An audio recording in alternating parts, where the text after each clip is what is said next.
Fainting की, फेंट मतलब इंसान बेहोश हो गया, अनकॉन्शियस हो गया। जैसा कि आपने बचपन में देखा होगा स्कूल की असेंबली में बच्चा खड़ा है और खड़े खड़े अचानक वो गिर जाता है, फिर उसको उठा के ले जाते हैं, कुछ देर बाद उसका होश अपने आप वापस आ जाता है।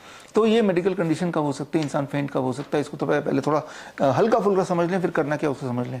एक बात याद रखिए, जब भी कोई इंसान सीधा ऐसे खड़ा रहेगा जैसे कि मैं खड़ा हूँ, तो और ऐसे अगर लंबे समय तक खड़ा रहेगा, लेट्स से फॉर 20 मिनट्स और मोर, तो हमारा सबका ब्लड नीचे की तरफ पूल होने लगता है and the flow of blood brain में कम होने लगता है। जब फ्लो ऑफ ब्लड ब्रेन में थोड़ा कम हो जाएगा, ब्लड फ्लो नीचे ज़्यादा हो जाएगा, आपका ब्लड प्रेशर भी डिप करेगा और ऐसे में फेंट होना स्वाभाविक है।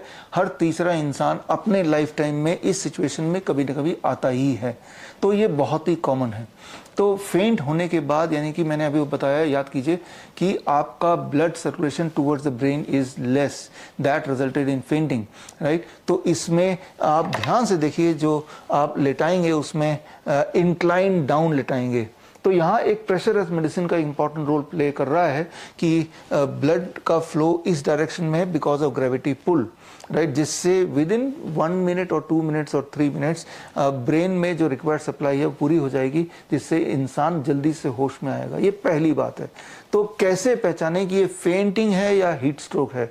जब फेंट होते हैं तो उनमें बॉडी का टेम्परेचर ठंडा रहेगा, बॉडी का कलर पेल या येलोइश रहेगा, उसमें पसीना रहेगा, उसका पल्स रेट नीचे की तरफ रहेगा, 50 से नीचे भी रह सकता है, राइट, और ब्लड प्रेशर भी 120/80 से नीचे रह सकता है। तो ये सारे सिम्टम्स हैं। इसमें सारे सिम्टम देखने की ज़रूरत नहीं है, सिर्फ आप उस वक्त सिचुएशन क्या है वो देखिए, और अगर वहाँ धूप वगैरह नहीं है, सिर्फ तो अनुमान लगाइए, हो सकता है वो सीधे लंबे समय तक खड़ा है, that can be the impact. और ऐसे में सिंपली याद रखना है कि इस पोस्चर में उसको लिटाना है। इस पोस्चर में लिटा नहीं सकते तो फ्लैट लिटाइए और दोनों पैरों को करीब 1 फीट ऊपर कर दीजिए, कोई भी चीज़ उसके नीचे रख के। तो ये दूसरा ऑप्शन हो सकता है। और दूसरी चीज़, गर्म कपड़े से उसको ढक दीजिए। गर्म कपड़े से ढकना है जब टेम्परेचर डाउन हो रहा हो। इसका ठीक उल्टा